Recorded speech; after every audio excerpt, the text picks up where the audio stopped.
Muy buenos días, queridos oyentes, a nuestro podcast Relleno de Misterio, este flamante podcast que desentraña los misterios que hay en el día a día.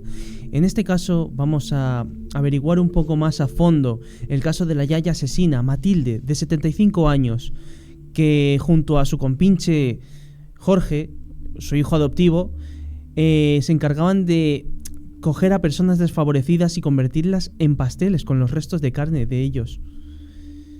Finalmente, Jorge acabó con la vida de Matilde hace 2 años y por fin lo han pillado. Hoy tenemos al inspector Antonio Moreiras, que nos va a dar un poco de luz en este caso.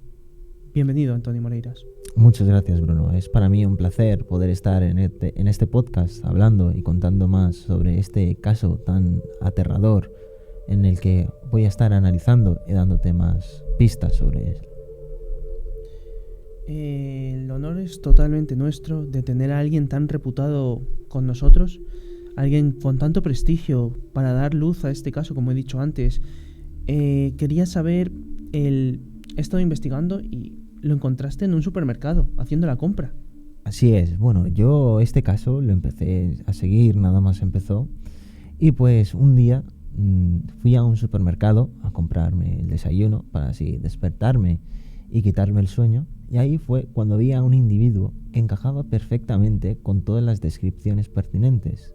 No fue hasta un momento más tarde, en la cola para pagar, cuando lo pude tener frente a frente y ahí me acordé de quién era.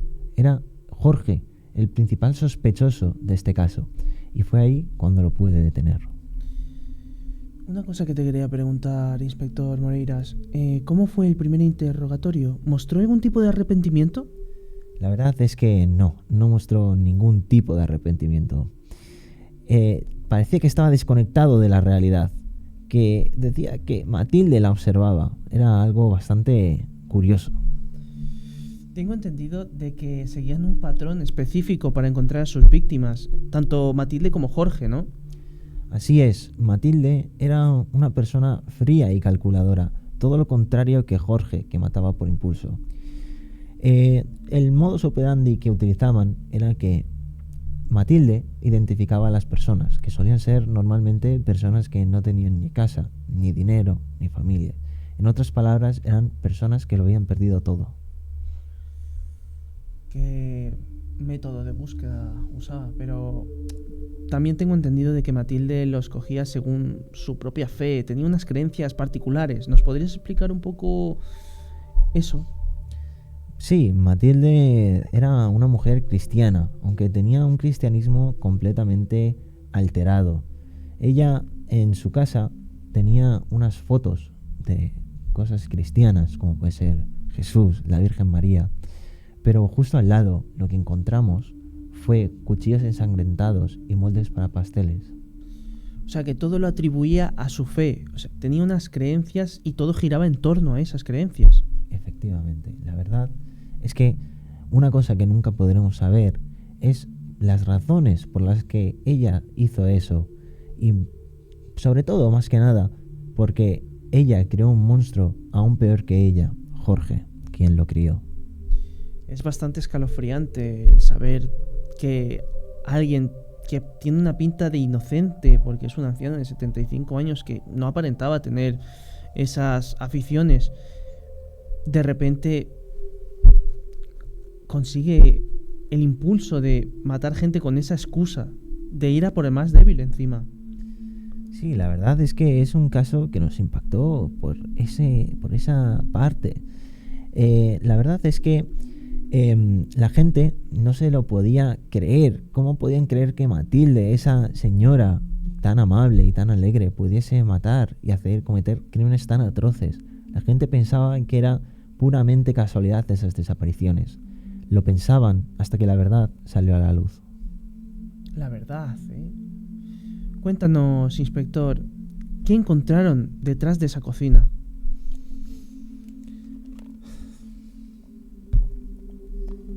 Verás, Bruno, lo que encontramos en esa pastelería, en esa cocina, fue algo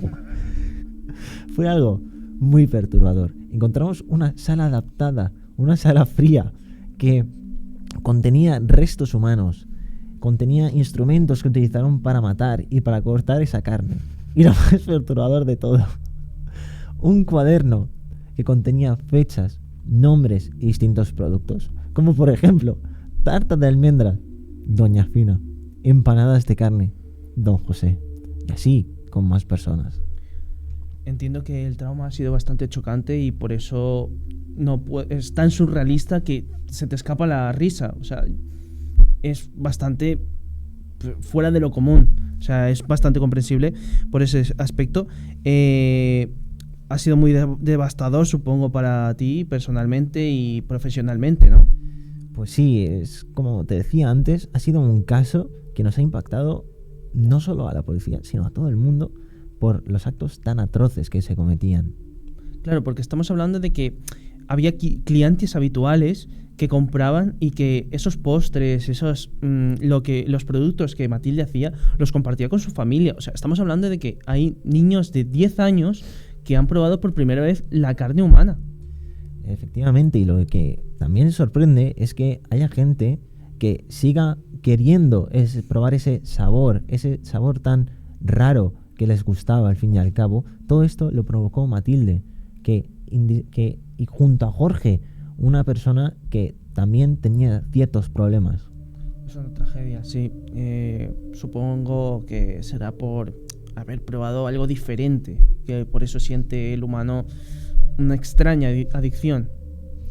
Sí, es que la carne humana, yo creo que a las personas que lo probaron les causó ya un cierto sabor que les gustó y que les permitiría seguir probándola. Claro, y Jorge, ¿cómo se sintió? Jorge no tiene ningún arrepentimiento hacia nada. Es como si estuviera desconectado. Él decía que Matilde la llamaba desde el horno. Es algo extraño.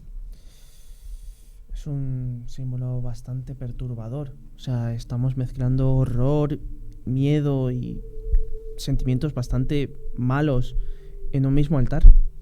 Efectivamente. En criminología hay un término que llamamos una dupla, y es que Matilde era la que lo hacía todo. Ella decía y Jorge obedecía. Es una dupla bastante curiosa que es muy habitual de ver. Claro, y lo que a mí me gustaría saber es no solo a nivel profesional, sino cómo es enfrentarse a este caso humanamente. Pues bueno, humanamente tenemos nuestros medios, hemos tenido atención psicológica para todas las demás personas implicadas, tanto para víctimas que hayan consumido ese papel, para propios policías, porque también están así traumados. No solo eso, sino que también, por ejemplo, Jorge tuvo una visita al psicólogo y allí nos dieron a entender que debido a problemas de la infancia, como por ejemplo el aislamiento o la crianza que tuvo, ha podido desarrollar un cierto tipo de esquizofrenia que podemos pensar que le llevó a hacer esos crímenes. Claro, entonces el informe psicológico de Jorge es bastante extenso. Entonces es algo causado desde la raíz que ha ido pudriendo el fruto que podría haber sido Jorge en un aspecto normal. Sí, porque básicamente Jorge no sabía por qué mataba. En plan, lo hacía porque pensaba que estaba bien. Lo que no sabía es por qué estaba mal. Y esto deriva en parte por Matilde y su método de crianza que tuvo hacia esta persona. ¿Y qué pasó después del juicio? Pues bien, Jorge salió como culpable y recibió una cadena perpetua. No sintió, como ya te he mencionado antes, ningún remordimiento y piensa que lo volvería a hacer. Es alguien que psicológicamente es extrañamente extraño. Caramba. Sin duda es un caso bastante escalofriante. Hay partes en las que a cualquiera se le helaría la sangre de escuchar historias semejantes, pero ha sido un honor tenerte con nosotros y que nos expliques un poco de este caso, porque sé que habrá sido duro para ti redactar cosas que jamás te han ocurrido. Así que muchas gracias, inspector Antonio Moreiras. Muchas gracias a usted, Bruno, por haberme invitado a este podcast. Y pues quería también hacer reflexionar que la maldad no siempre está a simple vista. Puede que esté escondida detrás de una sonrisa amable como la que tenía Matilde, o puede que esté detrás de una bandeja de pastelitos. Muchas gracias. Eso ha sido todo el capítulo de hoy de Relleno de Misterio. No te olvides de mirar 2 veces en el postre. Nunca se sabe lo que te puedes encontrar detrás.